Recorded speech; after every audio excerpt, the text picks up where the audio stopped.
जय श्री विट्ठल भगवान की। दोस्तों, आपको पता है ठाकुर जी हमारे लिए क्या कर सकते हैं, अपने भक्तों के लिए, अपने सच्चे भगत के लिए क्या कर सकते हैं। जो आप सोच भी नहीं सकते वो ठाकुर जी कर सकते हैं। महाराष्ट्र में कृष्णा नदी के किनारे एक छोटा सा गांव था।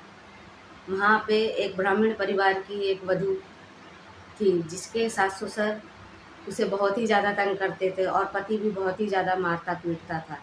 वो विट्ठल भगवान की बहुत ही भारी भक्त थी। बचपन से ही उसका एक सपना था, एक दिन मैं विट्ठल भगवान जी के दर्शन करने जाऊंगी, लेकिन उसका ये सपना कभी पूरा नहीं हुआ। वो ससुराल में सबकी सेवा करती थी, सास ससुर की सेवा करती थी, पति की सेवा करती थी, लेकिन उसको मारना पीटना सारा काम उसके ससुराल में चल रहा था। उसको बहुत ही तंग किया जाता था, उसे बहुत ही ज़्यादा प्रताड़ित किया जाता था। फिर भी वो उनकी सेवा में लगी रहती थी। भगवान कृष्ण ने कहा है ना, सब्र रखो, सब कुछ मैं करने वाला हूँ। वही वो उस पे भरोसा करके बैठी हुई थी और उसका भरोसा भी सच्चा ही था। उसे मालूम था एक दिन विट्ठल भगवान उसके लिए वो सब करेंगे जो वो चाहती है। एक दिन वो नदी के ऊपर काम पानी भरने के लिए गई थी, तो वहाँ पे उसने देखा एक बारी वो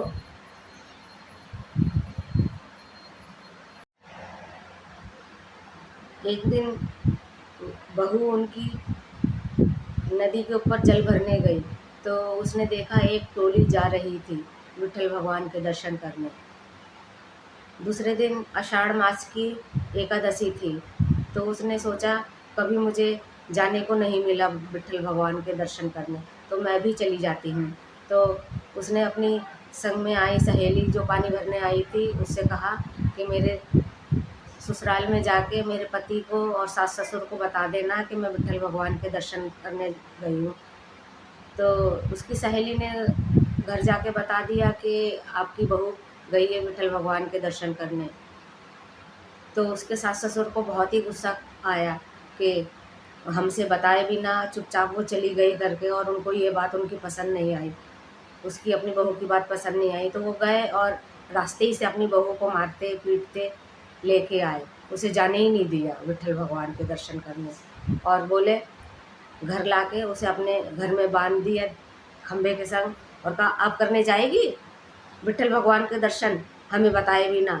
और उसको खूब ही मारा पीटा और उसको कुछ खाने पीने को नहीं दिया और उसको एक कमरे में बंद कर दिया। बहू बहुत दुखी थी और अकेली कमरे में बैठी हुई विट्ठल भगवान से मन ही मन दुआ कर रही थी कि भगवान मैंने कभी आपसे किसी बात की शिकायत नहीं करी है, आज मुझे यही तो मौका मिला था आपके दर्शन करने को, और वो भी आपने मुझसे छीन लिया। मेरी भक्ति में क्या ही गलती थी। ऊपर स्वर्ग में बैठे हुए विट्ठल भगवान बहुत ही अपने भक्त को देख के दुखी हो रहे थे, उसके बारे में सोच रहे थे। उन्होंने भी एक विट्ठल भगवान ने नीचे आए अपनी भक्त की मदद करने और वधू को बोला कि तुम जाओ और विट्ठल भगवान के दर्शन करने के आओ। तो उसने कहा कि आप कौन हो। उसने कहा कि जो औरत के रूप में खुद विट्ठल भगवान आए थे, उन्होंने कहा कि मैं तुम्हारी पड़ोसन हूँ। और वधू को भी कुछ इस बात से ज़्यादा लेना देना नहीं था, उसका तो विट्ठल भगवान के दर्शन के लिए ही जाना था, दर्शन करने जाना था, तो वो चली गई। इधर विट्ठल भगवान खंबे से बंधे हुए थे और उधर उसके विट्ठल भगवान खंबे से बंधे हुए थे और उधर उसके सास ससुर बहुत प्रताड़ित कर रहे थे। ना तो बहू को खाना दे रहे थे और मार रहे पीट रहे थे, ताना भी दे रहे थे, और जाएगी हमसे पूछे बिना, और जाएगी बता जाएगी। और विट्ठल भगवान चुपचाप ये सब सुन रहे थे, उनके ताने और डांट। आके पति मारता भी था। ऐसे बंधे बंधे उनको काफ़ी 2-3 दिन हो गए। उसके पति के मन में दया आई कि ये बंधे बंधे भूखी बंधी हुई है, इसको हम खाना पानी भी नहीं दे रहे, ऐसे तो बंधे बंधे ये मर जाएगी तो मेरा दूसरा ब्याह भी नहीं हो पाएगा। उसको दया आई तो उसने उसके हाथ खोल दिए और उसको खाना खिलाया प्यार से। जो कान्हा जी बंधे हुए थे, बाद में वो उसके हाथ खोल दिए और वो फिर घर में उसी काम काज में लग गए विट्ठल भगवान। सास ससुर की, उन्हें तो पता था सास ससुर को कि ये हमारी बहू है, ये थोड़ी पता था कि ये खुद विट्ठल भगवान है। और उनको खूब खाना पका पका के खिला रहे थे, सारे घर के काम कर रहे थे जो उनकी वधू करती थी।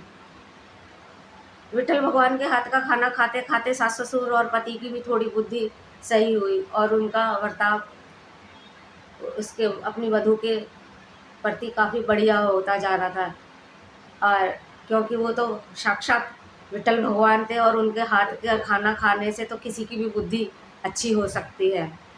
तो और वहाँ पर उनकी वधू खूब सेवा कर रही थी और उसने मन में सोच लिया था कि अब कभी अपने ससुराल वापस नहीं जाऊंगी। और यहीं वधू विट्ठल भगवान की सेवा कर रही थी और वहीं पे सेवा करते करते एक दिन वो उसकी मृत्यु हो गई। तो वहाँ का उसके गांव का वधू के गांव का एक पंडित था जो वहाँ उनके दर्शन के लिए गया था। उसने देखा कि ये तो हमारे गांव की वधू है करके। उस जमाने में कोई मृत्यु का समाचार तो जा नहीं सकता था, ना टेलीफोन, ना टेलीग्राम, ना चिट्ठी, ना पत्री, इसलिए वधू का दाह संस्कार उधर ही कर दिया। जब उसका दाह संस्कार कर दिया तो सब लोग दाह संस्कार करके आ गए तो स्वर्गलोक से रुक्मणी देवी आई, जिन्होंने देखा और वधू को दोबारा से प्राण दिए। वो बेहोशी की हालत में थी वधू, तो उसको पता नहीं चला। वधू ने तो प्रण कर ही लिया था कि इस शरीर के संग मैं वापस अपने ससुराल नहीं जाऊंगी, लेकिन माँ रुक्मणी ने कहा कि अब तुम्हारा शरीर बदल चुका है और तुम अपने ससुराल जा सकती हो करके। वधू भी चल दी अपने ससुराल को। वहाँ पर अपने ससुराल पहुँची तो कृष्णा जी विट्ठल भगवान जो नदी के ऊपर पानी भर रहे थे, तो उसने देखा कि विट्ठल भगवान पानी भर रहे हैं करके। उसे तो पता था ये मेरे गांव की पड़ोसन है करके। तो उसको पानी की बाल्टी दे के, उसके घड़े दे के विट्ठल भगवान स्वर्गलोक को चले गए। और वो जब अपने गांव गई तो देखा सबका स्वभाव बदला हुआ था, सब कुछ बदला हुआ था, सब कुछ अच्छा हुआ हुआ था। सास ससुर बदल गए थे, पति बदल गया था और उससे बहुत अच्छे अच्छे बर्ताव कर रहे थे। इतने में ही गांव का वही पंडित आया अब उनकी बहू की मृत्यु की सूचना लेके। तो उसने देखा कि बहू तो इधर है करके, तो उसने बताया मैं आपकी बहू का तो देहांत हो गया है और उसका मैं दाह संस्कार करके आया हूँ। तो उसके सास ससुर को यकीन नहीं हुआ। उन्होंने बताया कि नहीं, हमारी वधू तो यहीं थी, वो तो सब घर में ही है। उसने कहा नहीं, मैंने आपके वधू का दाह संस्कार किया है। उसके काफ़ी जोर देने के ऊपर उन्होंने वधू से पूछा तो वधू ने बताया कि मैं तो विट्ठल भगवान के दर्शन के लिए गई हुई थी, एक सहेली थी जिसने कहा था कि मैं इधर हूँ और इधर ही बंध के बैठती हूँ करके। और फिर ऐसी बात है कि वहाँ पे मैं अर्ध बेहोशी की हालत में थी और वहाँ पे रुक्मणी मैया आई थी और उन्होंने कहा था अब तेरा शरीर बदल गया, अब तू वहाँ पे जा, सब कुछ अच्छा होएगा। तो सासू सर ने को पता चल गया और वो सोचने लगे कि ओ साक्षात विट्ठल भगवान हमारी घर में आके हमारा ये काम कर रहे थे। और उनको बहुत ही ज़्यादा आत्मग्लानि हुई कि ये हमने क्या करा विट्ठल भगवान से सेवाएं ली करके, जबकि हमें उनकी भक्ति करनी चाहिए थी। वो नास्तिक लोग आस्तिक बन गए और वधू के संग भी अच्छा व्यवहार करने लगे, अपनी बहू को बहुत प्यार से रखने लगे। बहू ने बताया कि मैं वहाँ पे उनकी सेवा कर रही थी करके और यहाँ पर विट्ठल भगवान उसकी जगह पे बंधे हुए थे। वो कोई पड़ोसन नहीं थी, सिर्फ साक्षात विट्ठल भगवान थे। बहू को भी ये बात समझ आ गई करके और सब कुछ अच्छा हुआ वधू के संग और उसके सास ससुर का मन बदल गया और उसको प्यार करने लगे। बोलो जय श्री विट्ठल भगवान की जय। जय श्री विठला विठला विठला विठला। अगर आपको हमारी ये स्टोरी, छोटी सी कहानी पसंद आई हो तो प्लीज़ इसको लाइक शेयर सब्सक्राइब करना। और हमें मालूम है हमें बहुत सारी गलती हैं, उसके लिए हमें हाथ जोड़ के आपसे माफ़ी मांगते हैं। और हमारी इस स्टोरी को लाइक शेयर सब्सक्राइब करके शेयर भी करना। और हम ये सब कुछ कर रहे हैं अपनी कर्मा मानव सेवा के लिए। अगर हमें कर्मा मानव सेवा हमारी चल जाती है तो हम सेवा ही में लगाएंगे। धन्यवाद, धन्यवाद, धन्यवाद। जय श्री राधे राधे, जय श्री कृष्णा, जय श्री विट्ठल भगवान की।